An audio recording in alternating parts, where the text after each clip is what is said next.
गाता गाते हैं माँ सती चंदन वाला की कथा सुनाते हैं। सुनो जी मंगल जैन पुराण। चतुर्थ दिवस की वाचना थोड़ा कम समय रहता है, अपने पास अध्यात्म की चर्चा अपन करते हैं, इसलिए धीरे धीरे कहानी बढ़ रही है अपनी। लेकिन बड़े पंडित साहब कहते हैं कोई काम शुरू कर दो पूरा तो हो ही जाएगा। तो आज चतुर्थ दिवस की वाचना में चौथा दिन हो गया चंदनवाला की कथा सुनते हुए आपको, हैं?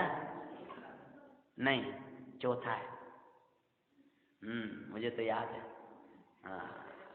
हाँ हाँ, देख लियो जो हो कहूँगो।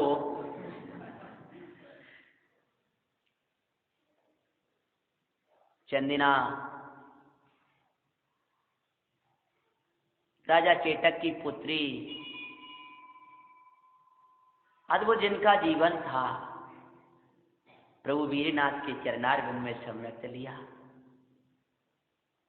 विवाह का निषेध किया, उद्यान से एक विद्याधर ने हरण करके ले गया था और जंगल में छोड़ गया था। वहां एक भील आया, ये प्रसंग अपना हो गया था। आया भील सरदार, ये तो हो गया था, हैं? आया भील सरदार देख के और मैं थर्राई, शील स्वरक्षा करो नाथ से प्रार्थना कर रही। पुनः तत्व का करे विचार धीरजे बताती है, माँ सती चंदन वाला की। भीलों के जो सैनिक थे, भील के राजा था वो भील, उसकी स्त्रियां थी, चारों तरफ से चंदना को घेर लिया, कह रहे थे को समझ जाओ हमारे महाराजा बहुत है, हमारे महाराजा बहुत। उन्होंने कहा तुम, भील ने कहा इसको समझा दो, मैं तुमको इनाम दूंगा, लेकिन जिसने अपनी शील की मर्यादा को जाना है उस धर्मात्मा को कौन चलित करे। वैसे ही जिसने ज्ञान मात्र अपनी मर्यादा जानी है उसको कौन परिणाम, कौन कर्म का उदय अपनी ज्ञान मात्र सीमा से बाहर कर दे। तीर्थंकर नाम कर्म नाम का महापुण्य का उदय भी चलेगा तो भी ज्ञानी उसको भिन्न देखता है। अरे जे भावा है, जे भावे तीर्थंकर कर्म का बंध हो, जिस परिणाम से तीर्थंकर कर्म का बंध होता है उसको भी ज्ञान मात्र ज्ञाय को निहारने वाला ज्ञानी उपाधि नहीं मानता। कौन चलायमान करे? जिसने अपने अचल को देखा है। उन्होंने बहुत प्रयत्न किए, वे नाना प्रकार के, कोई प्रताड़ना कर रहा है, कोई कुछ कर रहा है, कोई डरा रहा है, कोई भय दिखा रहा है। चंदिना तो अचल थी और सोच रही थी कहाँ माता पिता के सानिध्य में हम सुरक्षित थे, कहाँ ये जंगल मिल गया, लेकिन प्रभु से प्रार्थना कर रही थी। मेरा तारे बिना को न सहारा, जिननाथ प्रभु बर मारे। तुम्ही माती पिता, तुम्ही बंधु सखा, बस तुमरा एक सहारा, जिननाथ प्रभु बर मारे। और सोच रही है, आंखों के आंसू आते हैं, लेकिन चंदिना विचार करती हैं वो आत्मन रोने से कार्य की सिद्धि होने वाली। कर्म के उदय को देखकर रो मती, आत्मा को देख करके कर्म के उदय को धो। अज्ञानी रोता है और ज्ञानी कर्मों को धोता है। धोना सीखो, रोना नहीं सीखो। शोक आए शोक को धो दो, शोक को देखकर रो मती। कोई अपमान कर दे धो दो उसको। क्या धो दो? मेरा अपमान नहीं हुआ। जो उदय आता जाए उसको धोना सीखो, रोना नहीं सीखो। रोने से कुछ सिद्धि होने वाली नहीं है। करंट को पकड़ ले और रोए, अरे रो मत, करंट छोड़।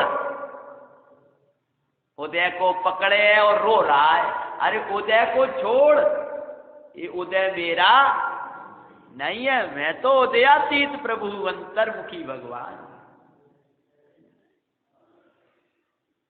कैसा भी उदय कैसी भी परिस्थिति, कैसा उदय कैसी परिस्थिति, वो आत्मन नहीं निरखो। उदय कैसा है, परिस्थिति कैसी है, संयोग कैसे है, ये मत देखो। ज्ञायक तो वैसा का वैसा अंतर्मुख यो निरखो। आत्मा तो वैसा का वैसा है। शांत चित दुखी होए तो भी कर्म अपना फल ना तजते हैं। सती चंदन वाला की कथा सुनाते हैं।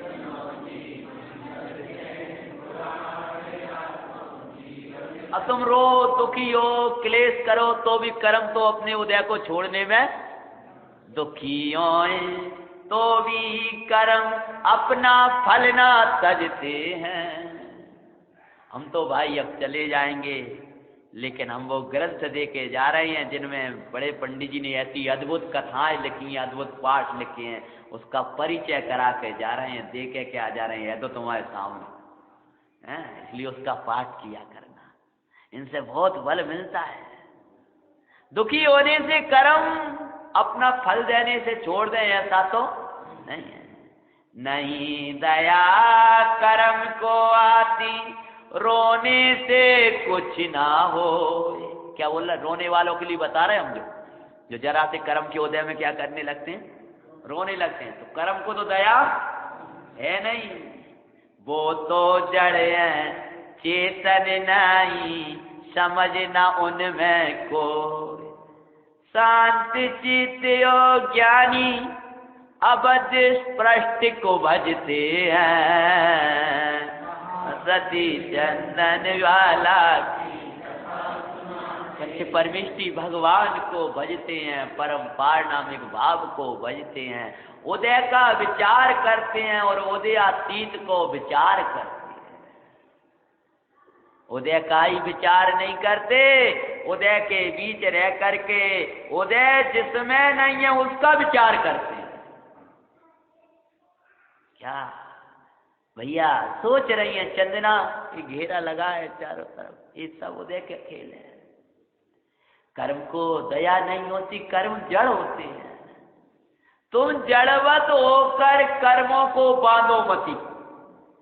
तुम भी जाओ कर्म बांधते हो तो जड़ हो जाते हो, न देव को समझते, न गुरु को समझते, न शास्त्र को समझते, न आत्मा को समझते, जड़ हो जाओगे। और तुम भी गलती छोड़ने के लिए जिद करोगे। हमारे पंडित साहब कहते हैं अपने हैं कि जिद करोगे तो जिद्दी कर्म बनेंगे। समझ में आया? जिद करोगे मतलब क्या? अपनी भाषा सरल, जिद्दी कर्म निदति निकाचित कर्म। जिद करोगे मतलब क्या? हमने बताया भैया ये देव सागर की साधना मत कर, हम तो करेंगे, इसका नाम क्या? और हम तो नहीं छोड़ेंगे, नहीं छोड़ेंगे। समझवा लो, सबसे कह पालो हैं। इनने जी पंडित जी से भी कह दिया कि जी ऐसी गलती करते हैं। अच्छा कहने वाले, हम नहीं छोड़ने वाले। समझ में? अरे भैया कोई भूल को छोड़ने में तो कभी देर करना नहीं चाहिए। तो जो तुम भूल छोड़ने में कहोगे हम नहीं छोड़ेंगे पाप, हम नहीं छोड़ेंगे पाप। कई बच्चे होते हैं ना, माता पिता कहते हैं घर जाके पंडित जी इसको ने थोड़ा समझा दो। तो मैंने कहा बेटा जल्दी उठा करो, मंदिर जाया करो, मत किया करो। और जैसी हमारी पीठ पड़ी तुम और समझवा लो, हम और ज्यादा करें। ऐसे होते कई। वो ले आओ, 2-4 पंडित जी और ले आओ, दिलवा लो हमें लेक्चर जितने दिवान है, हम और कल से करेंगे जाना, जिसका नाम है जिद्दी। तो जितना तुम जैसे जिद कर करके कर्म बांधोगे ना, ये तो हम बच्चों की बात करें, बड़े ऐसे होते। इसलिए हम किसी को छेड़ने के पहले बहुत सोचते हैं, समझाने के पहले उसमें पात्रता समझने लायक है कि नहीं है, तब हम कहते हैं हम। नहीं तो बिना पात्रता के कहने लगे तो उल्टा काम बिगड़ जाएगा। ऐसा किससे कहना, कहाँ कहना, कितना कहना, ये भी विवेक चाहिए। क्योंकि तीव्र कसाई को समझाने का उद्यम कभी मत करना, नहीं तो उसकी कसाई और भड़केगी। जिसकी मंदता हो और जो आपके प्रति श्रद्धा रखता हो, उससे ही कहना। हर एक सड़क से खड़े व्यक्ति से थोड़ी, हम यहाँ बैठते हैं, यहाँ बड़े वात्सल्य से एक आध बात कहते हैं, क्योंकि आप समझते हो जो हमारे भैया है, तब हम आपसे कह पाते हैं। हमारा हर एक व्यक्ति से थोड़ी कहते, जिसको जो हमारे निकट बैठे हैं और जो ये समझ रहे हैं, इस शास्त्र की वाचना करके सत्य बात कह रहे हैं, और हम आपको खुश करने वाली बातें कहते रहें, और वो बात ना कह पाए जो भूल चल रही है, तो फिर आचार्य महाराज कहते हैं वो वक्ता दंड का पात्र है। जो वक्ता श्रोता के मन की बात तो कह देता है, पर हित की बात ना करे। बड़े पंडित जी क्या कहते हैं भाई साहब मुन्नालाल जी, हम तुम्हारा हित करने के लिए बैठे हैं, तुम्हें खुश करने नहीं बैठे। इसलिए आपने देखा होगा बड़ी सभाओं में भी कोई गलती होती तो कह देते। कर्म को दया नहीं होती भैया, कर्म को दया नहीं हुआ करती। इसलिए जिद मत करना, नहीं तो जिद्दी कर्म बनेंगे। और 3-4 दिन हो गए चंदनाने जब चलित नहीं हुई, तब भील सरदार ने से जाकर कहा, महाराज वो तो कोई अद्भुत देवी लगती है, प्रभु का नाम बहती रहती, हमारी सुनती नहीं है। अगर आप जबरदस्ती भी करोगे तो हमें लगता है कोई अतिशय हो जाएगा, आपकी मार पड़ेगी। तो थोड़ा समझदार था तो उसने ठीक है चलो, तो उसने कहा आओ। जब एक कसाई मंद हुई तो दूसरी कसाई जागृत हो गई, और ले जाकर उसने क्या किया, भील ने एक वेश्या को, मंद नहीं हुई, कसाई थी उसकी, तो उसको लगा, तो उसने सोचा पैसे ही कमा ले, तो ले जाकर भील ने एक वेश्या को जाकर सौंप दिया। वेश्या ने बाजार में बिकने को खड़ा किया, कर्मों की लख विचित्रता बब चेतते है, माँ सती चंदन वाला की कथा सुनाते हैं।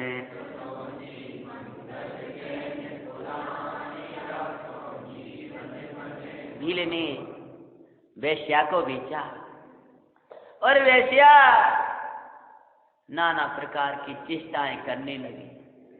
चंदना कहाँ प्रभु के समम शरण में बैठने वाली, भविष्य जिनका भविष्य में 36,000 आरिकाओं की गणनी, प्रभु के समम शरण की मुख्य आरिका, और आज बजा वेश्या के घर। भैया कर्म मत बांधना, कभी कर्म नहीं बांधना, कभी बेपरिणाम मत करना जिनसे कर्म बनते हैं। हमने अभी आपसे कह रहे थे वे जड़ होते हैं, जिनमें समझदारी होती नहीं है। विदेशों में ऐसा चलता, अब देश का भी चलने लगा।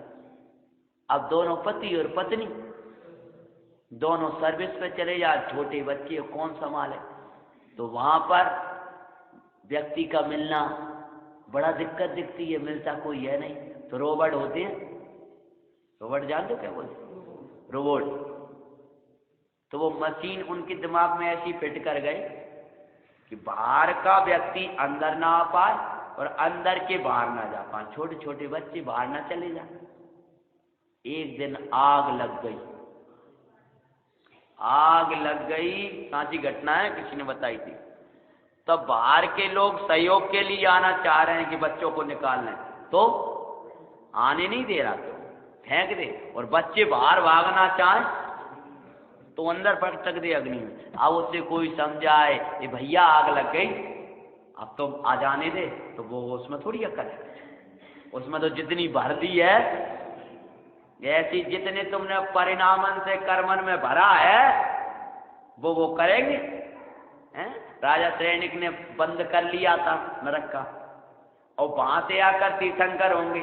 अब हम उन कर्मों से कह रहे कि भैया ये तीर्थंकर होने वाले हैं, कहां से आएंगे? अब महापद में, बोलो नरक से। अभी तो आप गाते हो, पहले तीर्थंकर की आरती उतारते हो तो प्रभु सर्वार्थ सिद्धि से आए, माता मरु देवी को सपने दिखाए, ऐसी वो पढ़ते थे यार। और अब क्या पढ़ोगे? प्रभु। तो हम क्या, एक काम करो, कर्मों ये अच्छी बात नहीं है, इनको छोड़ो, इन्हें स्वर्ग में जान दो, हमारे तीर्थंकर होने वाले हैं। बोले तीर्थंकर होंगे कि क्या होंगे हम नहीं जाना, जिनने बांधे थे सो हम ले जा रहे। अर्थात क्या कि तीर्थंकर जैसा जीव भी है होने वाला, और कर्म बंधा है तो कर्म तो उसको भी उदय में आते हैं। अरे जिनके 6 महीना पहले, सोचो तो सही, जिनके 6 माह पहले गर्भ में आने के पहले रत्न बरस रहे थे, और वे साक्षात महात्मा खड़े थे और परमात्मा होने जा रहे थे, और एक तुच्छ बैंकर पत्थर बरसा रहा। बोलो बताओ कौन?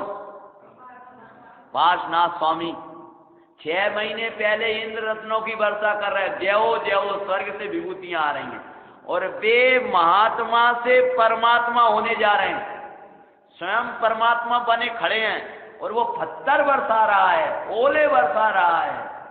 इंद्र की नींद लग गई थी क्या? अपनी भाषापन बोले, बोलो। गर्भ कल्याण जन्म में, तप में, सब में आ गए, और जैसे केवल ज्ञान हो गया तो जय हो। तो अपन कंकाय तुम लोग तब क्या कर रहे? 7 दिन हो गए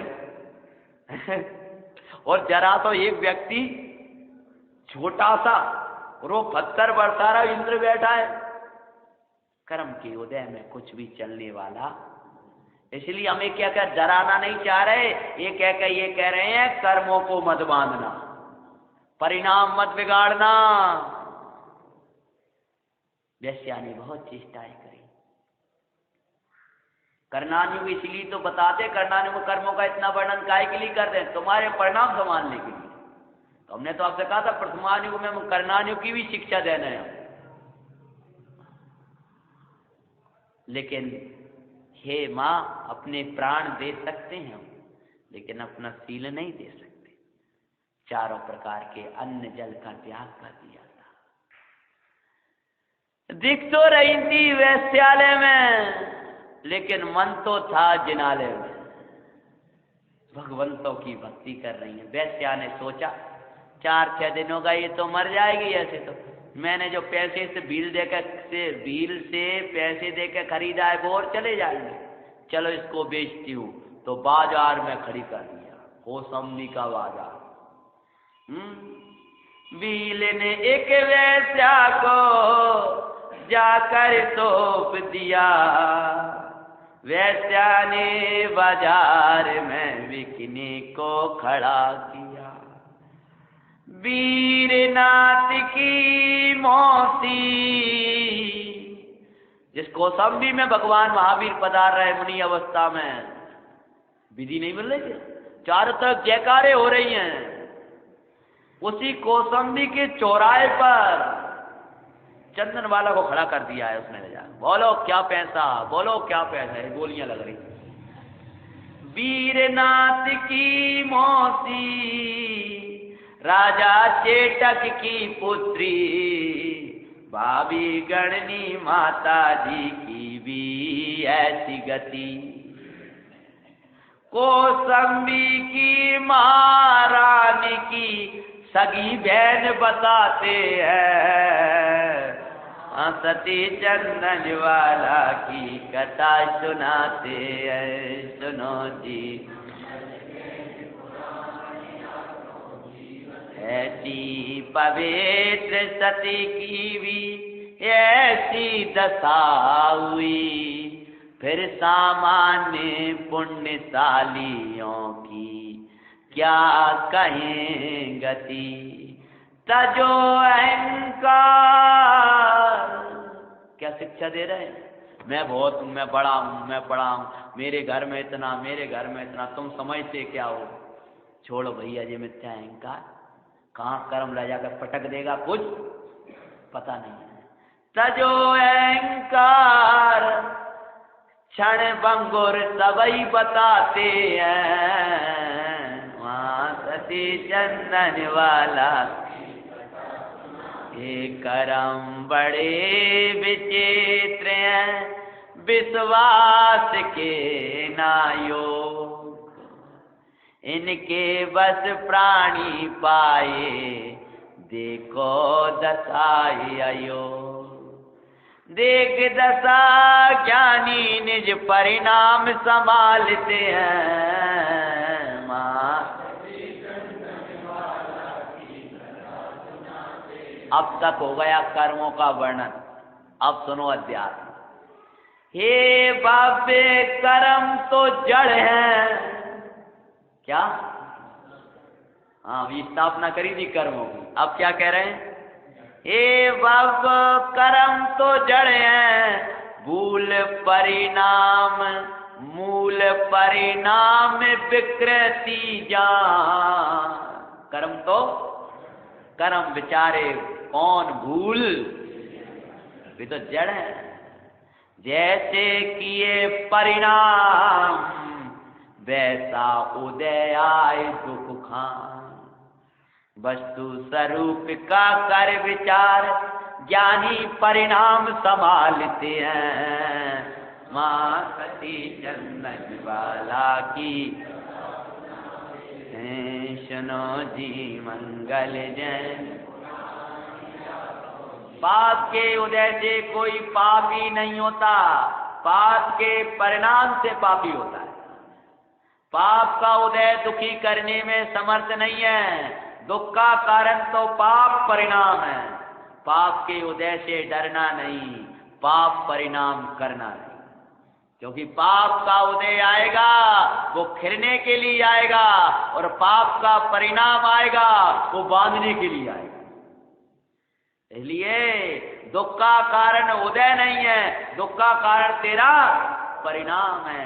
पाप के उदय में भी आनंदित रहते हैं ये ज्ञानी, और अज्ञानी पुण्य का उदय और अनुकूलताओं में भी दुखी रहता है। पाप परिणाम आप सजो, दुख अपने आप चला जाएगा। इसलिए सती क्या कर रही थी? ये तो अपन ने बाहर का वर्णन किया, भीतर पहुंचे चंदना के बाद। अंतरंग में सती ऊंचे चौराहे को उस पर खड़ी कर दी थी, नीची निगाह प्रभु परमेश्वरी का याद कर रही है। निज शुद्धात्म को सुमरे, कर्म उदय की लख विचित्रता वेद ज्ञान सुमरे, उपयोग लख उपयोग में शांतिता बरते रे, माँ सती चंदन वाला है। चार शरण व्यवहार से परमार्थ शरण स्वय जान, कोई सहारा है नहीं ये सोच मत लाना, चतारी शरणम पाठ पढ़ निज की शरण आना। चतारी शरणम, अनंत शरणम, सिद्ध शरणम, साहु शरणम, सदा चार शरण है जो एक शरण दिखाते हैं। चंदिना विचार रही थी कि वो आत्मन जो शरण है वो सदा शरण है, और जो शरण नहीं थे वो कहीं शरण। चार को याद कर रही हैं, और चार को याद भी अस्थिरता में कर रही हैं, भीतर तो एक को याद कर रही हैं।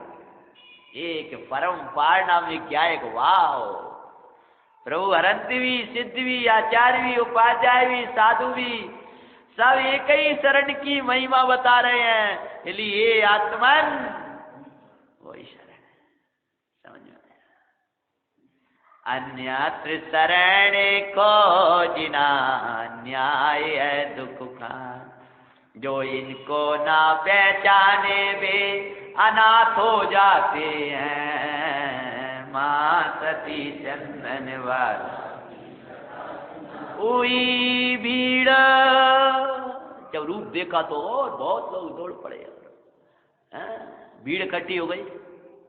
हुई भीड़ इकट्ठी, लोग बोलियां लगा रहे।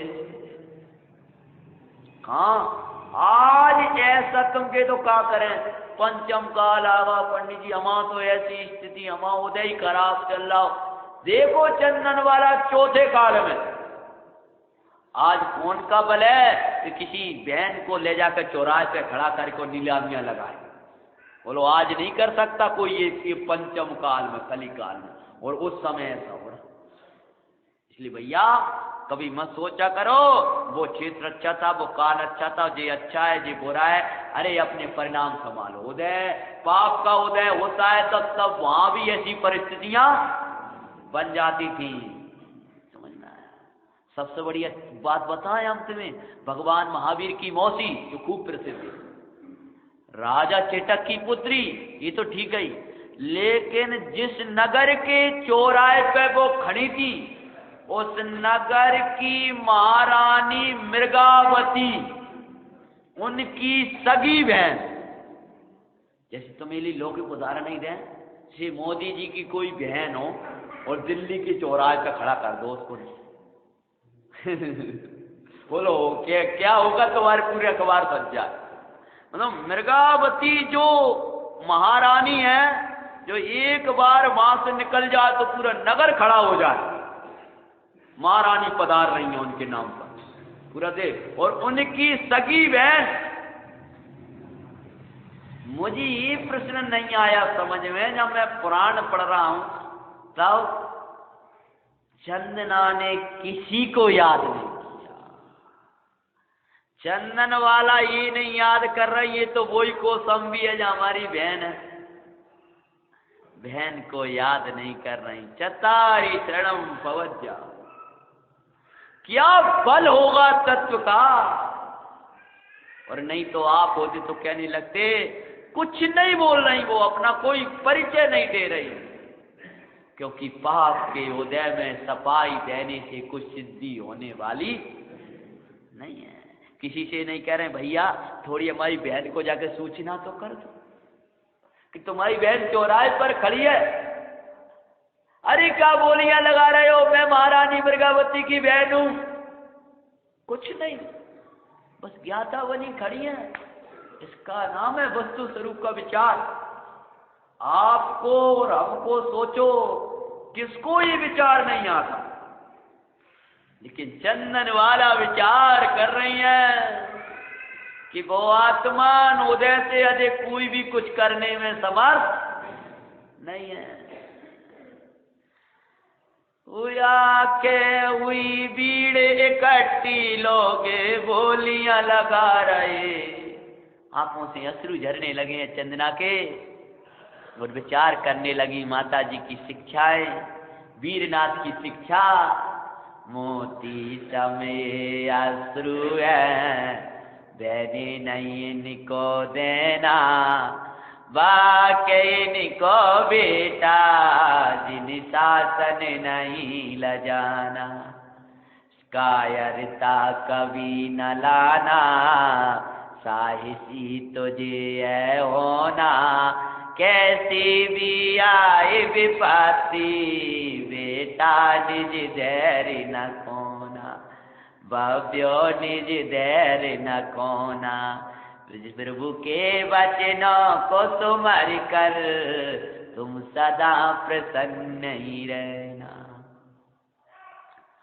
और चंदन वाला आंखें बंदे करे मां सती, वीरनाथ को सुमर रही। आंखों में आंसू है, इधर लोग बोलियां लगा रहे हैं और वे आंख बंद करके प्रभु महावीर का स्मरण कर रहे हैं। जो इनको ना पहचाने उसी समय सृष्टि प्रसवदत्त बांस निकलते हैं, मां सती चंदनवा। और देखो पुण्य का योग, धर्मात्मा सेठ वृषभदत्त वहीं से निकले और जैसे ही निकल रहा आवाजें लग रही हैं ऐसी चौरा से निगाह चली गई ऊपर। देखो कभी पुण्य के उदय से, नहीं तो बेकार को देखे चलो जल्दी निकल, चलो चौरा है वैसे आओगा, निकल जा, लेकिन चले गए। ओ क्या देखा, शालीन महारानी मृगावती की सगी बहन कहलाए, ज्ञाता दृष्टा बनकर खड़ी है, ज्ञान का फल बतला। ये पहले का प्रसंग है। उदय भाव के साक्षी ज्ञानी सदाई रहते हैं। सेठ ने क्या दिखा है, शालीन वस्त्र, क्या देखा, जो बेचा बिकाऊ होती हैं वे तो रूप दिखाती हैं, वस्त्राधिक दिखाती हैं, जैसे लोग बोलियां लगाना वैसी सही से हैं, लेकिन पूरे वस्त्र कैसे, में मूल पुराण में आया है वस्त्र की शालीनता कुल की उच्चता को दिखाने वाली होती है। निगाह की चाल चलन की शालीनता कुल की उच्चता को दिखाने वाली हुआ करती है। शालीन वस्त्र नीची निगाह, क्या सब चंदना की ओर देखे, वे नीची निगाह करी पगवा।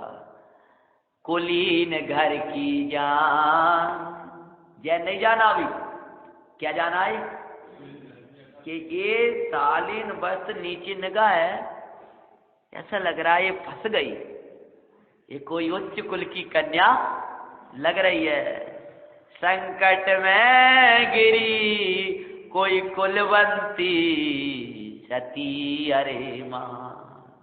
सेठ सोचने लगे कि कोई संकट में कोई अबला, कोई पवित्र आत्मा जो गिरी हुई है, कोई बेटी है, कैसे गिर गई है आकर के। और सेठ रुक गए।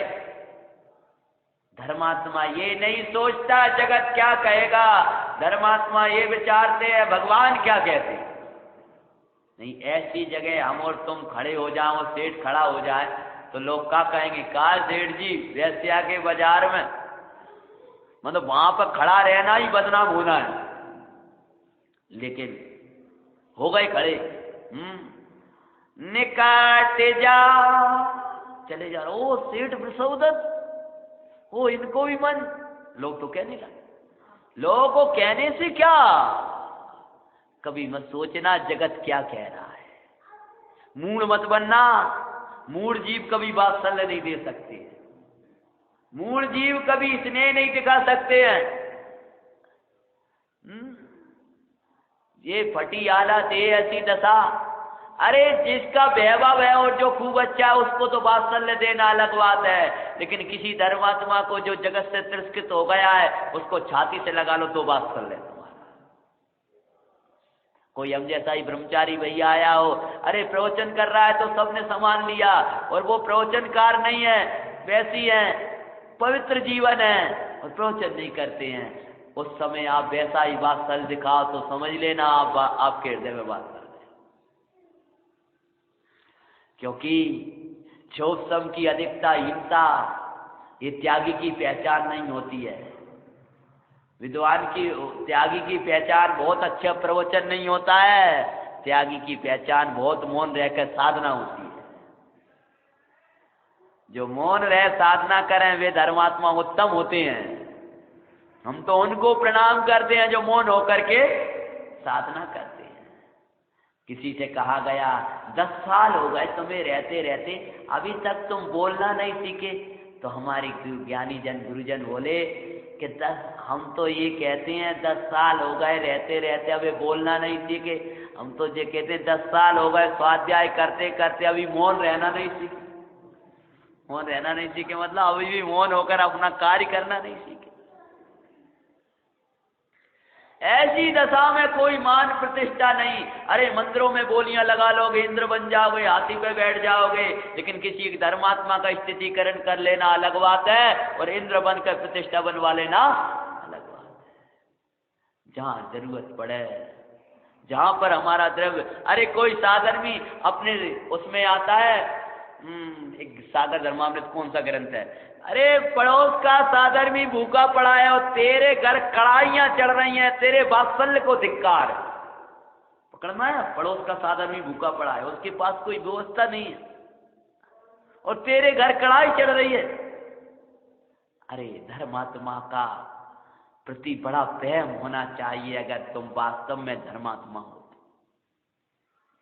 मूर्ता नहीं देखना, जगत क्या कहता है, किस स्थिति में वो खड़ा है, उसको मत देखना, धर्म देखना उसके जीवन में। सेठ ने भीड़ को चीरा और निकट पहुंच गया, लोग कह रहा है कहने दो, और जा करके क्या देखते हैं, निकट जा अरहत पद भजते उनको दिखाते हैं, सती चंदन वाला उन्होंने कहा नमो अरंताड़म। जे सुना सेठ की आंखों से आंसू बहने लगे। ओ हो, ये तो कोई धर्मात्मा है, जिन धर्मी है। अब तो लोग मुझे निकाल भी दे तो मुझे चिंता नहीं है, अब तो मैं बेटी बना के घर ले जाऊंगा। अभी तो सोच रहे थे जिसको छुड़ा दूं, अब तो कह रहे लोग को जो कहना हो, नहीं तो लोग कहेंगे चौराहे से लाए, वो घरे रख ली उनने। ते जो कहना होते कहे, जो आपन में आंसू जड़ पड़े। ये तो जिन धर्म परायण वीर स्वामी की अनुयायी, प्राण देकर रक्षा करूंगा मैं तो सुखदाई। अगर इसके लिए मेरी पूरी संपत्ति भी लग जाए तो मैं पूरी संपत्ति दे दूंगा, मैं बिट जाऊंगा, खड़ा दास बच जाऊंगा, लेकिन इस बहन को छुड़ाऊंगा। समझ में आया? पूरी संपत्ति दे दूंगा अगर वैश्या मांगेगी, मैं स्वयं दास बन के बिक जाऊंगा इसकी रक्षा के लिए। तो धर्मी केत धर्मी सर्वस्व समर्पण करते हैं, मां सती वेदन किस काम का जो धर्मी के काम ना आए, ऐसा धन तो नियम से नरकाधिक ले जाए। यहाँ कंजूसी बाउल्लाह, क्या बोल गए? यहाँ धर्मात्माओं के धर्मायतनों में तो कंजूसी दिखाते, और वहां दुर्गति के लक्षण दिखाते हैं। वहां 20-20 लाख खर्च करोगे शादियों में, टेंट वालों को दे दोगे 2-2, 5-5 लाख, तो बाजे वालों को दे दोगे लाखों। तो और जब मंदिर का नंबर आएगा, भैया मंदिर में दान देना, दे दो 10,000, 5,000, 500। वाह वाह, वहां 20 लाख दिए हैं। और यहाँ बोलो जब नंबर आया मंदिर, आपके इधर होता है कभी? अभी नहीं मालूम। हमारे यहाँ विवाह शादियां होती हैं, उसके बाद में कहीं मंदिर को दान देना है, बोलो कितना बोल रहे, तो कहीं 10,000 दे दो, कहीं 5,000 दे दो, और 5,000 10,000 भी तुम्हारे नाचने वालों को, नयन खिलखिन को पकड़ा दे तो 20-20। मूर्ख हैं, पापियों को नचाने के लिए बुलाया करते हो, शान समझते हो उसमें।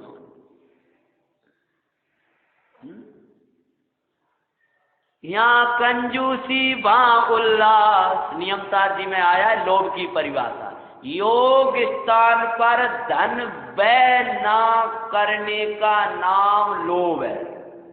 लोभी निर्लोभी वो नहीं है, बहुत खर्चा कर देता हो, लेकिन दान परोपकार आदि कार्यों में धन नहीं लगाता है, वो लोभी है।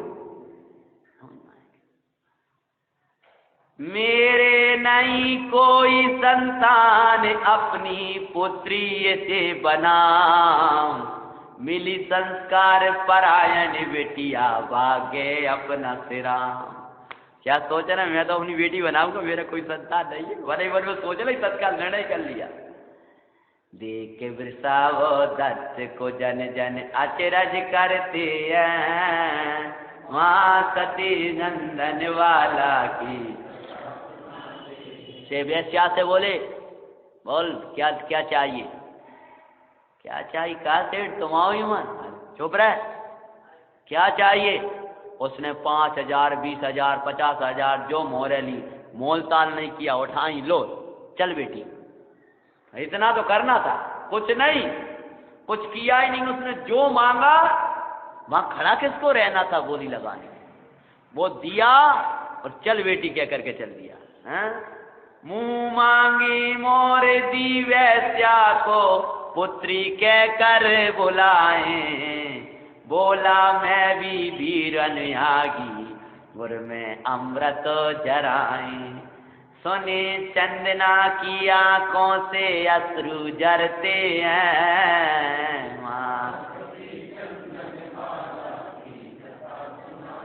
सुनो जी मंगल जैन पुराण आसो। चंदन वाला की आंखों से अश्रु झरने लगे कि मेरे वीर नाथी साक्षात मेरे पास में आ गए हैं। सेठ सिर पर हाथ रखा, कहा बिटिया चल। लोग उनके जो निंदा कर रहे थे वे भी रोने लगे, अरे रे हम तो खोटी शंका करी हम। बोले बताए ये नमोकार मंत्र का उच्चारण कर रही है, ये वीर की अनुयायी है, साधर्मी है। जब लेकर जा रहे हैं और चंदना से परिचय पूछने लगे, तब चंदन वाला क्या परिचय दे।